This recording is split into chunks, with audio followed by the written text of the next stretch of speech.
Hola gente, bienvenidos a mi canal. Como consecuencia de que este 26 se cumplen 30 años de la disolución de la Unión Soviética, se me ocurrió hacer un video en breve sobre el destino bastante dispar de las 15 repúblicas que terminaron conformando la Unión hasta 1991. Para hacerlo y entenderlo mejor hay que hacer una subdivisión en el orden. Primero hablar de los tres países que fundaron la Unión en 1922. Luego los países bálticos. De ahí giramos al sur hacia el único país latino de la URSS, Moldavia. Y de ahí al Cáucaso y terminamos en Asia Central. Los destinos han sido bastante disímiles, por cierto, con países que se han vuelto desarrollados contra otros que se fueron a la miseria absoluta tras la disolución. Por cierto, como regalo de Navidad, la resistencia en Afganistán ganó un distrito llamado Karkani. Se ve pequeño en el mapa, pero conecta las zonas tayicas del país con las uzbecas, en donde hay enfrentamientos activos, es decir, más territorio ganado. Además, este distrito jamás había estado ni de cerca en manos de los resistentes, lo que denota que hay fuerzas antitalibanes que antes no estaban. Rusia. En 1991 Boris Yeltsin se transformó en el primer, o mejor dicho, formó el primer gobierno electo democráticamente en Rusia. Sin embargo, la gran dispersión de partidos que se formaron y la tradición autocrática y autoritaria rusa llevó a una crisis entre el presidente y el disperso parlamento que culmina en 1993 con un autogolpe dado por Yeltsin y una constitución presidencialista.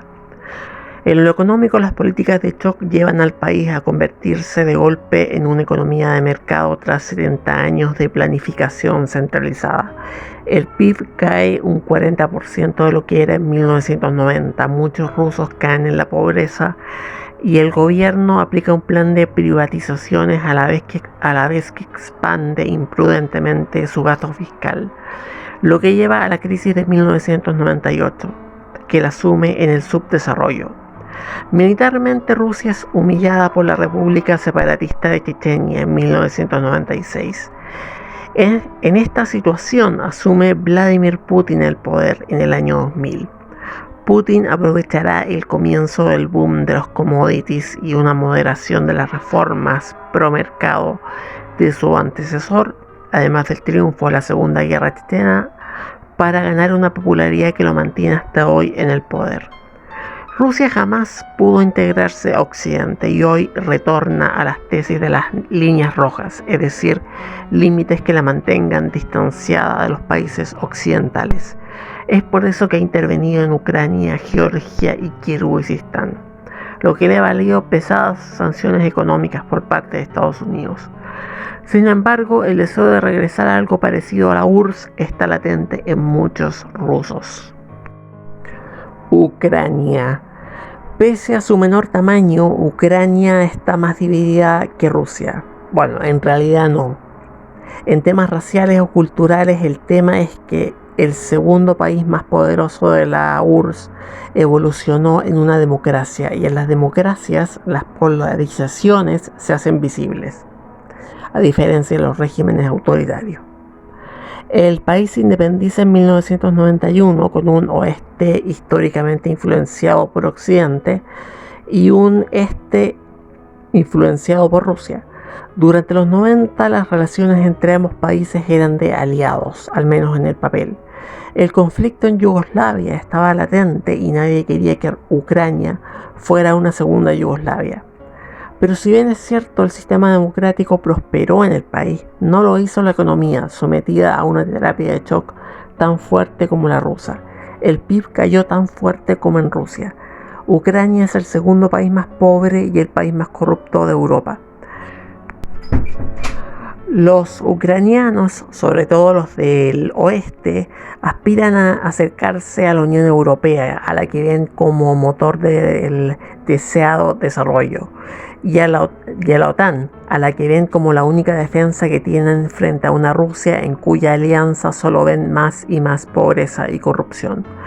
La situación llegó al límite en 2014 tras una década de enfrentamiento entre las dos Ucranias, con el presidente prorruso electo democráticamente es depuesto en un estallido social tras anular un acuerdo de colaboración con la Unión Europea.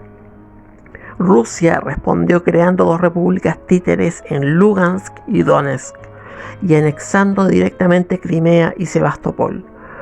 Rusia y Ucrania, a diferencia de lo que se piensa, no están jurídicamente en guerra, lo están de facto. Es muy probable que el país se termine fragmentando. Si lo hará pacíficamente o no, ese es otro tema. Bielorrusia. Esta fue la tercera república que fundó la Unión Soviética en 1922. Y junto a Ucrania y Rusia fue el otro país que acordó acabar con el Tratado de la Unión en 1991, los acuerdos de Belovetsk, que queda justamente en Bielorrusia. El país tiene un parecido con Ucrania en el sentido de tener un oeste influenciado por Occidente y un este prorruso. La diferencia radica en que en Bielorrusia, el poder lo adquirió desde 1994 Alexander Lukashenko, quien en primera instancia se presenta como un pro-occidental. Bielorrusia deja en claro que su plan a largo plazo es integrarse a la Europa desarrollada. Pero todo cambió, incluyendo el mismo Lukashenko, cuando Putin llega al poder en el año 2000. Lukashenko gobierna Bielorrusia desde 1994 con una mano de hierro. Es la más prorrusa de las ex repúblicas soviéticas y es el lugar en donde Rusia instala el armamento que no puede instalar en su propio territorio. Por eso es considerado un estado títere de Rusia. Pese a ello, está tan profundamente dividido como Ucrania. Estonia. Las repúblicas bálticas se beneficiaron de dos hechos. El primero fue que jamás fueron reconocidas en Occidente como parte de la Unión Soviética, lo que facilitó su secesión rápida. Además, para protegerse de Rusia, adhirieron a la OTAN en un momento en el que Rusia no estaba en condiciones de alegar nada. Pero las tres repúblicas bálticas tienen en común solo eso, el estar en la costa este del Báltico. Los estonios son más afines a los finlandeses que a los letones y a los lituanos, y tienen muchas coincidencias con la cultura nórdica. Tuvo durísimos problemas con Rusia en sus comienzos como país independiente, siendo ocupado por Rusia sobre pretexto de defender a las minorías rusas en el país, además de bloqueos económicos que provocaron escasez de alimentos. Sin embargo, a partir de los años 2000, con una política muy parecida a la de Finlandia en la Guerra Fría, el país consiguió apaciguar a Rusia a la vez que comenzó a desarrollar una economía de mercado, de manera gradual, a diferencia de rusos o ucranianos, convirtiéndose en el país más desarrollado de los que surgieron de la Unión Soviética. Entró a la OTAN y a la Unión Europea en esa década, aunque no a la zona euro. Las tensiones con Rusia no se han resuelto completamente. Letonia. Más que la transición hacia una economía de mercado, el problema de estos países fue su dependencia de Rusia. Solo una vez que consiguieron diversificar sus socios comerciales, tomaron el valor suficiente para adherir a la OTAN y a la Unión Europea. Viendo lo peligrosa que podía ser la diversificación de socios comerciales, Rusia se apresuró a que Ucrania y Bielorrusia no siguieran el mismo camino. Hoy Letonia es uno de los países más desarrollados de la ex Unión Soviética, aunque tiene una importante minoría rusa que sufre una discriminación real en este país. Discriminación que incluso entra en colisión con las propias leyes de la Unión Europea. Las tensiones con Rusia no son pocas. Lituania. Mientras históricamente Estonia fue más cercana a Finlandia y Letonia a Alemania, Lituania fue históricamente cercana a Polonia, con la que alguna vez configuró un poderoso estado medieval. Hasta la crisis financiera de 2008 era el país que más crecía económicamente de los ex soviéticos. Hoy su política es muy cuidadosa.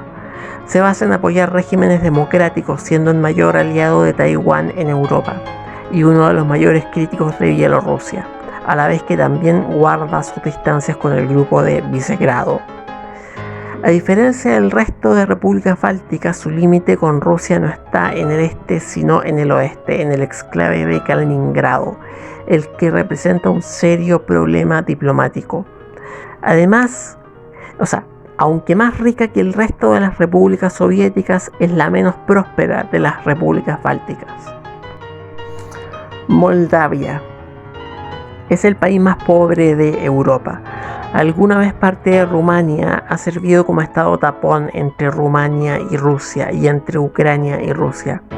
Como es habitual, hay una importante minoría rusa que, adelantándose a lo que 20 años después pasaría en Ucrania, hizo estallar una guerra civil en 1992, de la cual se le escindió Transnistria, país en donde habita la minoría rusa del país, aunque no es reconocido por ningún país en la actualidad. Las perspectivas de desarrollo de Moldavia en la actualidad son escasas. El país también intentó acercarse a la Unión Europea, incluso antes que Ucrania, pero la presión rusa ya instalada en su estado títere impidió cualquier acercamiento. Tampoco se ve probable una anexión a Rumania, ya que le conllevaría a esta última incorporar a una minoría rusa no deseada y a un país demasiado pobre. Georgia es un país de muchas contradicciones. Es la tierra de Stalin y Beria, el jefe de la NKVD, a quienes se les ve como héroes hasta el día de hoy. Al mismo tiempo es un país muy conservador y tradicionalista, y a la vez es un país que quiere ingresar a la OTAN y a la Unión Europea. No es que los georgianos amen a Occidente, es que detestan a los rusos. Y los rusos han respondido a sus revoluciones. De hecho, ellos iniciaron la primera de las revoluciones de colores contra el control que Putin quería retomar sobre los ex países soviéticos, más exactamente en 2004, y como respuesta a eso, Rusia invadió el país y creó dos repúblicas títeres, Osetia del Sur y Abjasia, que hoy son reconocidas solamente por Rusia y por Nauru. Azerbaiyán. Este es uno de los países más complejos de la ex Unión Soviética. Es el resultado de la mezcla de tres imperios que dominaron la zona del Cáucaso, Persia o Irán, en donde viven más azeríes que en el propio Azerbaiyán y comparten la religión musulmana chiita. De hecho, el actual ayatollah Khamenei es azerí. Rusia y Turquía, con quien está estrechamente vinculado por el idioma y la cultura. Desde su independencia ha sido una dictadura, pero una dictadura secular, ubicada al lado de la teocracia iraní. Los iraníes no pueden entender cómo Azerbaiyán, país al que consideran una provincia suya, es uno de los países más seculares del mundo musulmán y del mundo entero. Y no solo eso. Si bien es cierto, su principal aliado en la región es Turquía, su segundo mayor aliado histórico es nada menos que Israel, mientras que sus enemigos históricos son Armenia e Irán. Pero ¿por qué tanto interés en este país? Tiene petróleo, mucho petróleo, y ha alcanzado cierta prosperidad por eso. Otro detalle, gracias a sus alianzas con Turquía e Israel, Azerbaiyán es quizá el país más independiente respecto a Rusia de los que integraron la Unión Soviética. Dato para el tema Afganistán. Turquía y Azerbaiyán comenzaron a meterse en el conflicto del lado de los uzbecos. Armenia. Un ejemplo claro de lo anterior fue el conflicto de Nagorno-Karabaj, en el que Putin no supo qué hacer. Solo cuando fue inminente que Israel estaba apoyando a Azerbaiyán con armas, tuvo que decantarse y llegar a un acuerdo de mediación que fue una victoria en el fondo para Azerbaiyán. Armenia es una región milenaria muy vinculada a Rusia. Aquí, a diferencia de otros países, la influencia rusa es bienvenida. Pero el país es muy pobre, no tiene recursos naturales ni capital humano, y no parece que a largo plazo vaya a despegar. Además es muy tradicionalista y la independencia revivió los fantasmas del genocidio turco Y ya desde antes de la independencia, cuando aún era parte de la Unión Soviética, ya había entrado en guerra con Azerbaiyán. Kazajistán es el segundo país más grande de la ex Unión Soviética, con 2 millones de kilómetros cuadrados. Este país vive una gran prosperidad económica debido a la presencia de gas y petróleo en su territorio. Eso sí, prosperidad no es lo mismo que democracia y sigue manteniendo un régimen altamente autoritario. Su población es una mezcla entre kazajos de origen centroasiático y rusos. Su territorio sufrió terriblemente las experimentaciones de la era soviética, dejando amplias zonas de terreno inutilizables, sin contar el mar de Aral, un lago que hoy está completamente seco. Uzbekistán. Si bien es cierto, su dictador durante mucho tiempo fue Islam Karimov, Islam justamente dirigía una dictadura secular en la que se reprimió fuertemente al Islam, la religión mayoritaria. El tema de los derechos humanos fue fuertemente cuestionado en la época de la lucha contra el terrorismo, en la que Uzbekistán apoyó a Estados Unidos contra los talibanes para así exterminar a sus propios fundamentalistas con relativo éxito. En lo cultural, si hasta Kazajistán podemos encontrar rastros de cultura europea, aquí comienzan definitivamente los países netamente asiáticos, y de ellos Uzbekistán es el menos pobre, por así decirlo, pero en sí mismo es muy pobre. Turkmenistán. Desde que estalló la pandemia del coronavirus, hay dos países que no son islas que decretaron que no había casos en su territorio y punto. Uno fue Corea del Norte, el otro Turkmenistán. Prepárense los que no lo conozcan porque es una locura y merece un video entero. Desde su independencia hasta su muerte en 2006 fue gobernado por Saparmurat Niyazov, quien se hizo nombrar presidente vitalicio. Prohibió la Navidad, prohibió usar barba porque era señal de fundamentalismo islámico. Promovió un culto a la personalidad tan extremo que publicó un libro, el Runama, un libro que los turcomanos deben leer si quieren ir al paraíso. El Turkmenbashi, es decir, el padre de los turcomanos, murió en 2006. Su sucesor sencillamente continuó con el culto a la personalidad, esta vez hacia él. De todas las ex repúblicas soviéticas, Turkmenistán es la única que jamás salió del estalinismo. Tayikistán. Hemos hablado bastante de Tayikistán, pero por su relación con Afganistán. Lo cierto es que este país es el más pobre de los que integraron la Unión Soviética. Vivió una guerra civil espantosa entre islamistas y comunistas en sus primeros años de independencia, de la cual salieron triunfadores los segundos, y tuvieron una hambruna generalizada durante 2 décadas. Hasta el día de hoy mucha gente muere de hambre en Tayikistán, y es una dictadura férrea dirigida por Emomali Rahmon.